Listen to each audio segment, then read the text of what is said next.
Hi guys, and welcome to another video, and welcome to a November edition of Manual Roulette. I think any dog handler that's out working will understand what this is all about. Coop's just going to lay himself down. So yeah, I am in the van, done by a secondary light. Hopefully you can see decent, but it is Manual Roulette. So we are just going to flip to a page at random. We'll go for that one. And it is assignment instructions. This is a decent one. This is page 56. Let's see how far that goes. Okay, well we'll do page 56 and a bit of 57. Don't think we need to do. We'll do pages 56 and 57. So assignment instructions. As with any site, there will be information about the site and the handler's role within it. In the assignment instructions, the security officer's site reference manual.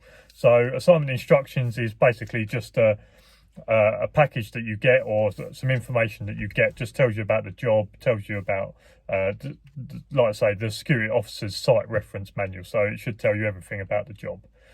Apart from the normal shift information, other information should be included in relation to dog and handler. This information may include location of hazardous areas, areas where staff may be working, vulnerable areas around the perimeter, exclusion zones, patrol route priorities, clocking points, check call times, kennel or secure area for the dog, maintain the cleanliness of the working environment. So I'll just pick a few of them out. So hazardous areas, maybe if there's an area where they've got some hazardous waste, or maybe there's some areas where, let's say it's a building site, some areas where maybe there's some 6 foot deep holes that you need to be made aware of, so you don't go out and do a patrol and walk into a 6 foot, 7 foot deep hole. Areas where member staff may be working, so they may say, look, this is the area we want you to patrol, just be careful of this certain section because there may be staff working there late into the evening, so don't go flying around there with your dog, there may be people working.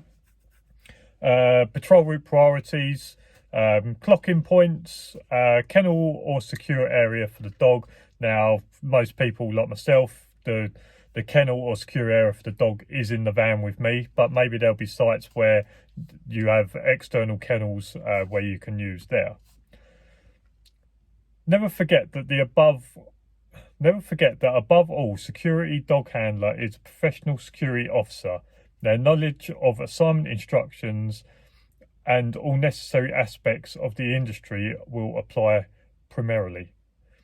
Handling a dog will bring extra responsibility, and with it, the need to embrace new knowledge and techniques, especially in relation to patrolling. So obviously if you was just a man guard and you was going around on your own, having a dog is an extra responsibility. Learning to patrol, how to patrol that dog, learning how to pick up on the dog's senses, or the dog's what's it called, like the dog letting you know. I can't think of the word. So yeah, obviously having a dog brings extra responsibility and a need to embrace new knowledge and techniques. At times, conditions will dictate that assignment instructions cannot be followed. Under these circumstances, common sense is to be used and a note made regarding any deviation from assignment instructions and the reasons why. So assignment instructions are an overview of the manual of the site, but there could be something that happens that and the rain kicks off, and there could be a reason why that may change, and you may need to go off of the assignment instructions, and obviously then you need to note down a reason why of the deviation, and go from there. I'll tell you what we'll do. Once it stops raining, I'll come back. Okay, I think it stopped for a bit. Right, where was we? Contact should always be made with control or supervisor for guidance and confirmation. The client can then not blame you. So if there is a reason that you need to deviate from assignment instructions, speak to control or speak to the supervisor, ask for guidance, make sure that you get okay to obviously deviate from them assignment instructions. Weather conditions. When patrolling with a dog, all weather conditions will affect the way in which which work is carried out. So that could be whether it's too hot, whether it's raining, whether it's snowing, etc. Because all of them have different. All of them conditions have an effect. So if it's too hot, then you may want to patrol more in the shade. Not saying that you won't go out into the open areas, but you may want to spend a little bit more time in the shade. If it's wet, you obviously need to remember, and obviously if it's snowing as well, is that you obviously have to remember that if the dog is to go forwards, you may skid, or there is going to be slippery areas. So when patrolling with a dog, the weather conditions may affect the way in which you work. Wind is the element that we need to consider the most, however, because it is the element that will carry the scent of an intruder and affects the direction and manner in which the handler will carry out a normal patrol. If you want to hear more about wind, I have got a video. I'll put that down in description.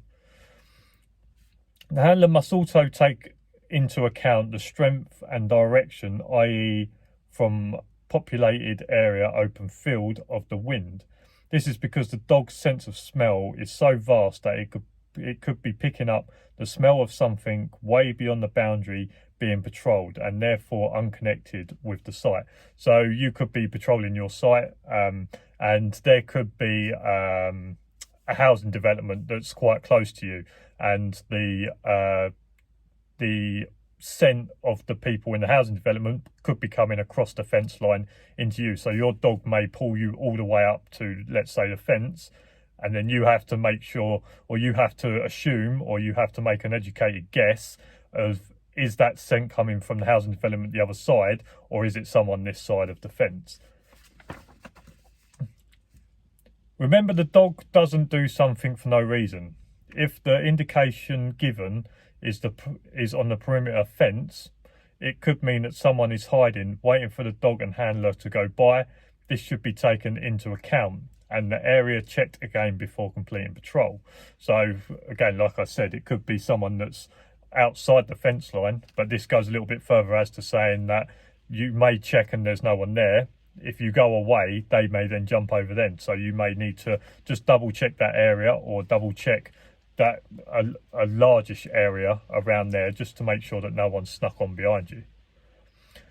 Scent can be picked up in a number of ways by the dog. We have been concentrating on wind-borne scent. It is possible for the dog to detect a scent from another from ground that has been recently walked on, and from articles recently dropped or left on site. These scents will also be affected by wind, and in addition by rain, sun, snow, ice or frost. So again, with that is that comes more to like tracking. So the dog may smell a footprint and get a scent off of that. It could be articles, which is obviously like article search stuff that I do. So there's some other ways. So obviously, like I say, like a dog could get a smell from a footprint, could be articles, different things like that. And obviously, other than wind, you've got rain, sun, snow, ice or frost. That can all make a difference to the way in which the dog can detect. Rain and sun are elements that can wash or dry away the scent from the ground or object, and are important to take into consideration, especially after an incident has occurred. Frost, snow or ice can lock scents in, or even expose footprints revealing directions. So rain or sun are elements that can wash it away. Now, if you go back to sort of school, I'm not saying this is 100%, but this is the way in which I think about it. If you go back to sort of school, about the heat rising out of the earth. So when it's hot, you know that the heat comes out of the earth and goes upwards. So therefore, if scent is left on the ground, it can be pulled up with the heat, therefore taking it away. Rain. Yeah, rain, when it rains, it can either wash it away, or, as you can imagine, a dog doesn't get much scent out of a puddle or a lake, etc. So obviously sun and rain can affect it. And then looking at that, where was it? Frost, snow and ice locks it in, can even expose footprints revealing directions. So that would obviously be a visual aid as well as the dog getting sent off of it. But it doesn't mean that in rain and sun the dog can't find someone through that, because obviously you have wind.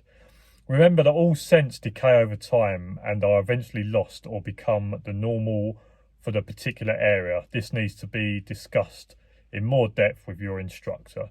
So over time, obviously scents will evaporate.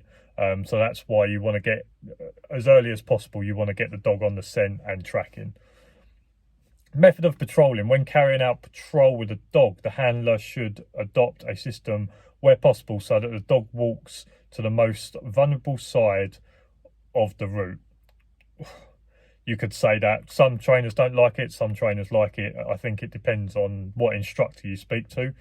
Always ensure that you have a safe distance between that vulnerable point, the dog, and yourself, so that you have time to react. So when you are walking up to corners, make sure you give yourself enough time. Make sure you give yourself enough space so if there was someone right on that corner, you have time to react. Don't walk right up against the wall all the way up to a corner, because as you walk round it, you could be within 12 inches of someone, where if you're walking 6 foot to the left, you've given yourself sort of 6 foot in order to react, and obviously for the dog to react as well if required. But that's not a reaction in terms of a defensive. That could be in terms for you to shout a challenge, or that could be enough time for you to say stand still, don't move. That's not always a reaction where the dog goes in. It's to give that person 6 foot a chance not to get to where you are. Always ensure that safe distance time to react. On occasions, it may be necessary to walk the dog on the opposite side. This is to protect the handler from an attack by an intruder and will give both the dog and handler time to react to the situations they are confronted with. Now, you can walk the dog on either side. Some instructors don't like that. You could, if it's a narrow corridor, you could walk with the dog between your legs, or you can walk your dog on the left, but make sure you've got enough space on a corner that you're sort of on the half turn, so therefore the dog is not directly the other side of you. You're at a sort of angle. That may be wrong. People may say you shouldn't do that. So you can walk the dog on your right side, you can walk the dog in the middle, or you can walk the dog on your left. Some trainers like different ways. It's up to your trainer how he teaches you that. Remember, the dog is there to protect premises, property stored, and those premises. And remember, the dog is there to protect premises, property stored on the premises, and to protect the handler guarding that property or premises. The handler should give themselves as much space as possible to ensure that any attack upon them has to come past the dog first, by leaving a reasonable distance between the dog and the vulnerable side. They also have the opportunity to stop the dog confronting an unauthorised person or someone who is merely trespassing and has committed no crime. So you have to give, like I said, that goes back to what I said about giving yourself maybe 6 foot. So if it is someone that's just trespassing and you've bumped into, you give them 6 foot to say, right, stand still, don't move. Just want to have a word with you, and then you can have your conversation. You don't want to be within 12 inches where the dog will be able to touch that person before you understand what the situation is and why they're actually there. Remember then, when patrolling, to take into account wind direction, vulnerable side, route direction, hazardous areas, alcoves where no wind will affect, most vulnerable points, clocking points, etc., and persons' legitimacy on premises. I'll tell you what, we'll do 58 because it's only a paragraph. So that is just some things you need to think about when you're doing a patrol. Indications and investigations. During a patrol, the handler may encounter some sort of indication from the dog. Indication was the word I couldn't think of earlier. If they do it, if they do it, should not be ignored. Could have worded that better. If they do it, it should not be ignored. Oh, there's a comma. There should be a comma. The dog has heard, smelt, or seen something. It may be an animal. It may have been something blown over by the wind, a leaf, or it may have been an intruder. As has been said before, check the indications given by your dog. I've actually got a video coming out soon that's going to be trust your dog, which is basically what if the dog indicates and tells you there's something there, just go and check it out. Won't do you any harm. If nothing's there, it doesn't do you any harm to go and check it out anyway. Whatever the circumstances, the professional dog handler will take time to investigate. It is likely that on most occasions the handler will find nothing. They should never get complacent though. So with me on this site, there's a cat, and I think there's a fox as well that uses a couple of entrances, and there will be times when my dog will indicate on a scent, probably an air scent, and he will take me to a location. It's not until we get to that location and his nose goes directly to where that entrance is for the animal that I go, okay, the scent he was on must have been the cat or must have been the fox. I'll do a patrol of this area anyway, but I'm pretty sure, because I know that the fox and the cat use this as an entry exit, I know that that's what it's going to be. There will always be a temptation to carry out a search or investigation half-heartedly when most have negative results. Every handler must be ready and alert for the time that the indication proves positive and they can be confronted with an intruder. The methods the handler should employ when they have received an indication from the dog are discussed in a later section dedicated to searching. So that ended up being pages 56, 57, 58. I'm going to stop now before it starts raining again. I hope you found something interesting in there. That's just a bit about patrolling and assignment instructions, etc. If you like this video, make sure you give it a thumbs up. Subscribe down below for loads more videos. And as for now, I'll see you again next week. Just for watching. Thanks for putting up with the rain. See you later.